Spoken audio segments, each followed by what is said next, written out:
চিহ্নিত সন্ত্রাসী গ্রেপ্তার ও অস্ত্র গোলাবারুদ উদ্ধার অভিযানে গত ৩ সপ্তাহে সেনাবাহিনী ৫৬টি অবৈধ অস্ত্র ও ৯৯০ রাউন্ড গোলাবারুদ এবং আগস্ট মাস হতে এ পর্যন্ত সর্বমোট ৯,৬৬৭টি অবৈধ অস্ত্র ও ২,৮৬,৭৫৪ রাউন্ড গোলাবারুদ উদ্ধার করেছে।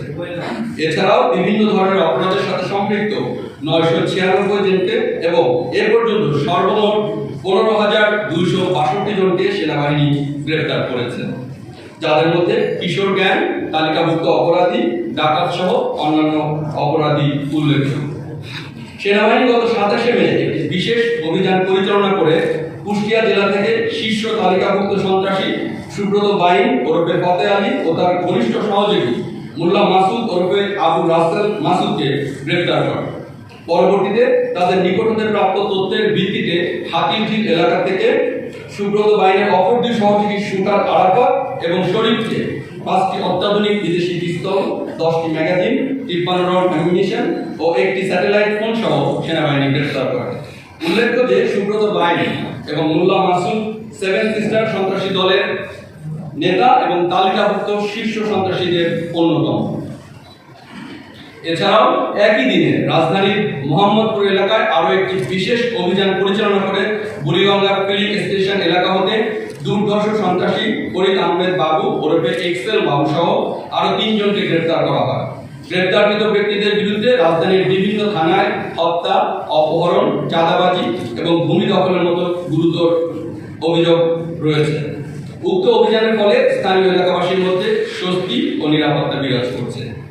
গত ৪ জুন মোহাম্মদপুর জেনেভা ক্যাম্প এলাকা হতে তালিকাভুক্ত সন্ত্রাসী বুনিয়া সোহেল সহ 10 জন সহযোগী সহ সেনাবাহিনী গ্রেফতার করে। গ্রেফতারকৃত বুনিয়া সোহেলের বিরুদ্ধে 30টিরও অধিক মামলা রয়েছে। এ সময় তাদের কাছ থেকে নগদ অর্থ, বিভিন্ন ধরনের ধারালো দেশীয় অস্ত্র এবং মাদক উদ্ধার করা হয়।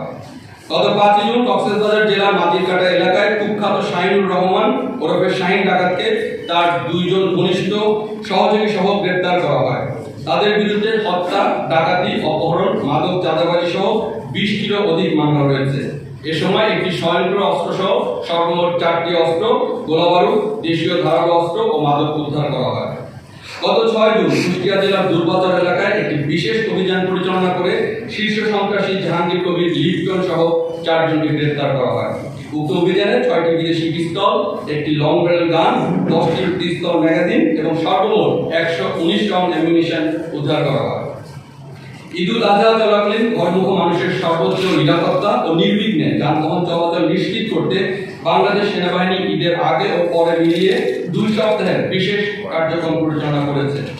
এর অংশ হিসেবে জাতীয় মহাসড়কগুলোতে নির্বিঘ্নে যান চলাচল নিশ্চিত করতে ঢাকা সহ দেশের গুরুত্বপূর্ণ bus stand, rail station, launch terminal ও মহাসড়কে দিন-রাত টহল পরিচালনা, গাড়ির অতিরিক্ত গতি নিয়ন্ত্রণের জন্য স্পর্শকাতর স্থানে চেকপোস্ট স্থাপন সহ টিকিট কালোবাজারি অথবা অধিক মূল্যের টিকিট বিক্রয় রোধে সেনাবাহিনী সচেষ্ট ছিল। ঈদ যাত্রায় অতিরিক্ত ভাড়া আদায়ের অভিযোগে 1255টি যানবাহন হতে 35,26,233 টাকা যাত্রীদের মধ্যে ফেরত দেওয়া হয়। এছাড়াও বিভিন্ন স্থানে চেকপোস্ট বসিয়ে 151 জনকে গ্রেফতার করা হয় এবং র্যাকারের মাধ্যমে 9টি যানবাহন উদ্ধার করা হয়। ঈদুল আজহার সময় চাঁদাবাজি ও অবৈধ স্থাপনা সংক্রান্ত কারণে 72 জনকে গ্রেফতার করা হয় এবং 14,57,000 টাকা জব্দ করা হয়। সর্বোপরি বিগত বছরের তুলনায় এবারে সড়ক দুর্ঘটনা, মৃত্যু ও গুরুতর আহতের হার অনেকাংশে হ্রাস পেয়েছে। মাদকের বিরুদ্ধে অভিযানে গত 3 সপ্তাহে 452 জন মাদক ব্যবসায়ী এবং আগস্ট হতে এ পর্যন্ত মাদকের সাথে সংশ্লিষ্ট 5,476 জনকে সেনাবাহিনী গ্রেফতার করেছে। উল্লেখযোগ্য পরিমাণ অবৈধ মাদকদ্রব্য যেমন ইয়াবা, ফেন্সিডিল, গাঁজা, অবৈধ মদ ইত্যাদি উদ্ধার করা হয়েছে, যার মাধ্যমে এলাকাবাসীর মধ্যে স্বস্তি ও নিরাপত্তা বিরাজ করছে। গত 6 জুন গোয়েন্দা তথ্যের ভিত্তিতে সাভারের লুটেরচর এলাকায় একটি মদ তৈরির কারখানায় অভিযান পরিচালনা করা হয়। উক্ত কারখানায় গ্যাস লাইটার তৈরির নামে অবৈধভাবে মদ তৈরি করা হচ্ছিল। পরবর্তীতে কারখানাটি বন্ধ করে দেওয়া হয়। অভিযানকালে 8,620 লিটার মদ এবং মদ উৎপাদনের বিভিন্ন কাঁচামাল জব্দ করা হয়। চট্টগ্রামের আনোয়ারা উপজেলার 2 ইউনিয়নে অতি বৃষ্টিতে একটি গুরুত্বপূর্ণ বাঁধ ক্ষতিগ্রস্ত হয়, যার ফলে সমগ্র এলাকা প্লাবিত হওয়ার সম্ভাবনা দেখা দেয়। সেনাবাহিনীর একটি দল জরুরি ভিত্তিতে ঘটনাস্থলে পৌঁছে স্থানীয় জনগণকে সঙ্গে নিয়ে দ্রুততার সাথে বাঁধ মেরামতের কার্যক্রম শুরু করে এবং পরিস্থিতি নিয়ন্ত্রণে আনতে সক্ষম হয়, যার ফলে স্থানীয় বাসিন্দাদের দুর্ভোগ লাঘব হয় ও জনমনে স্বস্তি ফিরে আসে। টানা ভারী বর্ষণে হবিগঞ্জের কিছু এলাকায় বন্যার সৃষ্টি হয়। এই পরিস্থিতিতে বাংলাদেশ সেনাবাহিনী পূর্বের ন্যায় বন্যা দুর্গত পানিবন্দী মানুষের পাশে দাঁড়ায়। গত 7 জুন পবিত্র ঈদুল আজহার দিনে সেনাবাহিনীর 17 পদাতিক ডিভিশনের সেনা সদস্যরা হবিগঞ্জ এলাকায় বন্যা দুর্গতদের মাঝে খাবার বিতরণ করে। শিল্পাঞ্চল এলাকায় নিরাপত্তা বিধানে 5 আগস্ট পরবর্তী সময় থেকে শুরু করে অদ্যাবধি সার্বিক নিরাপত্তার জন্য বাংলাদেশ সেনাবাহিনী কাজ করে যাচ্ছে।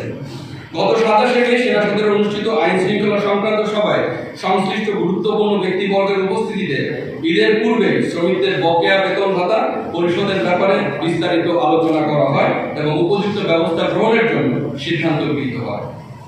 ভেজাল খাদ্যদ্রব্য উৎপাদনকারী প্রতিষ্ঠান ও কারখানায় বিশেষ অভিযান পরিচালনা করে বাংলাদেশ সেনাবাহিনী ভ্রাম্যমাণ আদালতের সহায়তায় মিরপুরের একটি চকলেট কারখানাকে 7 লক্ষ টাকা জরিমানা সহ সাময়িক বন্ধের আদেশ জারি করা হয়, যার মাধ্যমে খাদ্য নিরাপত্তা নিশ্চিতে সেনাবাহিনীর বিশেষ সহায়ক ভূমিকা পালন করছে।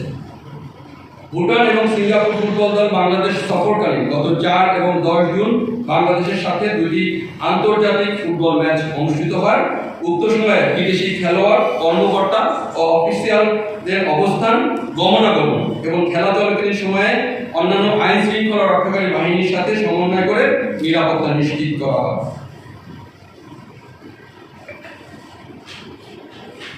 জুলাই অভ্যুত্থানে আহতদের সুচিকিৎসা প্রদানে সেনাবাহিনী অদ্যাবধি 4683 জনকে দেশের বিভিন্ন সিএমএইচ এ চিকিৎসার ব্যবস্থা করেছে, যার মধ্যে সিএমএইচ ঢাকাতে এখনো 18 জন চিকিৎসাধীন রয়েছে। বাংলাদেশ সেনাবাহিনী পার্বত্য চট্টগ্রামে শান্তি শৃঙ্খলা বজায় রাখা এবং কক্সবাজার জেলায় এফডিএমএন ক্যাম্প এলাকা নিরাপত্তা বিধান করার দায়িত্ব সুষ্ঠুভাবে পালন করে যাচ্ছে। সেনাবাহিনী দেশের সাম্প্রদায়িক সম্প্রীতি বজায় রাখা সহ বিদেশি কূটনৈতিক ব্যক্তি ও দূতাবাসগুলোর সামগ্রিক নিরাপত্তা নিশ্চিতের কাজ নিয়োজিত রয়েছে। উপস্থিত প্রিন্ট ও ইলেকট্রনিক মিডিয়া সাংবাদিকবৃন্দ, দেশের বিরাজমান পরিস্থিতিতে বাংলাদেশ সেনাবাহিনী দেশের সার্বভৌমত্ব রক্ষা, দেশের জনগণের জানমাল এবং রাষ্ট্রীয় গুরুত্বপূর্ণ সম্পদ ও স্থাপনা নিরাপত্তা প্রদান সহ সার্বিক পরিস্থিতি স্থিতিশীল রাখতে নিরলসভাবে কাজ করে যাচ্ছে।